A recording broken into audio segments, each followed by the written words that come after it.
Bom, o que nós vimos hoje foi a condenação do Bolsonaro, né?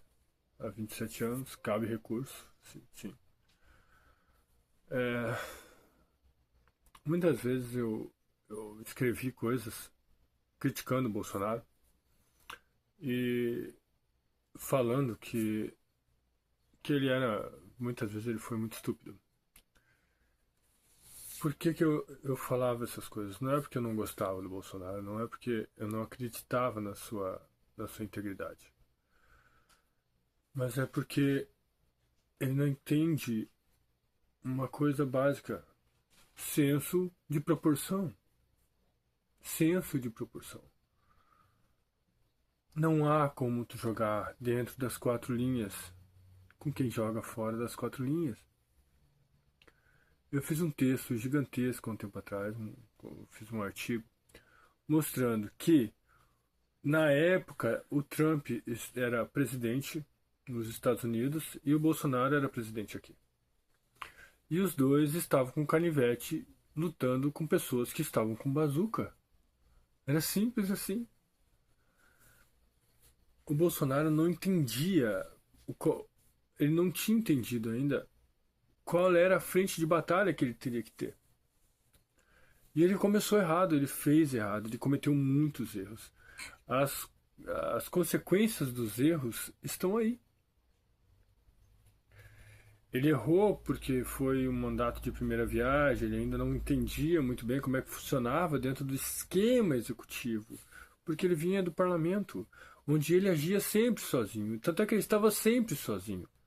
Ele conhecia os meandros da política por dentro, conhecia de certa forma, porque ele não estava dentro da máquina pública. Porque o Joaquim Barbosa disse: Bolsonaro foi o único que não foi cooptado. Bolsonaro foi o único que não pegou o repasse dos recursos do mensalão. Isso significa que ele estava fora dessa bolha. E não é uma bolha pequena. É o centrão e a esquerda. E ele foi lutar contra eles com o quê? Com um bastão. Achando que teria apoio da maçonaria. Ou as pessoas esquecem que o Bolsonaro estava lá na maçonaria. Que a maçonaria tentou trazer ele para dentro da maçonaria. E ele foi lá, ele estava lá, junto com o Mourão, junto com os maçons. A maçonaria manda no Brasil, manda no Brasil. O Bolsonaro, ele representa os valores que vão contra os pilares da maçonaria, que é o liberalismo. É o liberalismo. É, a maçonaria tem três fontes, certo? Ela cresceu e se difundiu muito na Revolução Francesa. Quais são os três pilares da maçonaria? Fraternidade, igualdade e uh, liberdade. Dentro desses três, quais são os três movimentos políticos que saíram dali? Liberalismo, comunismo e fascismo. Qual deles o Bolsonaro representa? O conservador, que é antagônico a esse, criado por Edmund Burke, que também era um liberal, mas um liberal que depois se tornou hoje o que a gente chama de conservador. Então é óbvio que o Bolsonaro não chegaria lá. É óbvio que eles tirariam o Bolsonaro. Porque ele, não tendo a compreensão da luta que ele tinha que enfrentar, ele acabou dando poder à maçonaria. Ele acabou botando quem lá dentro? O exército, que é puramente maçom. E olha o que aconteceu, pô. Olha o que aconteceu.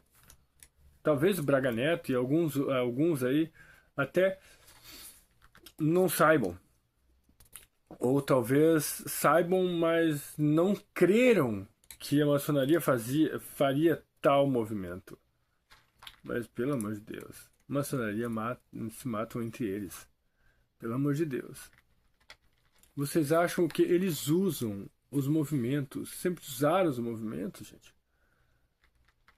O Bolsonaro foi só uma peça que em virtude da sua ascensão meteórica, eles tentaram cooptar Bolsonaro porque era inevitável.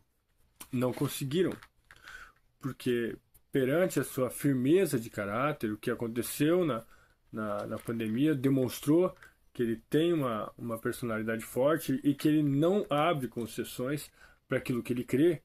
Eles tiveram que tirar ele. Mas quem deu abertura para eles dentro do governo foi ele próprio.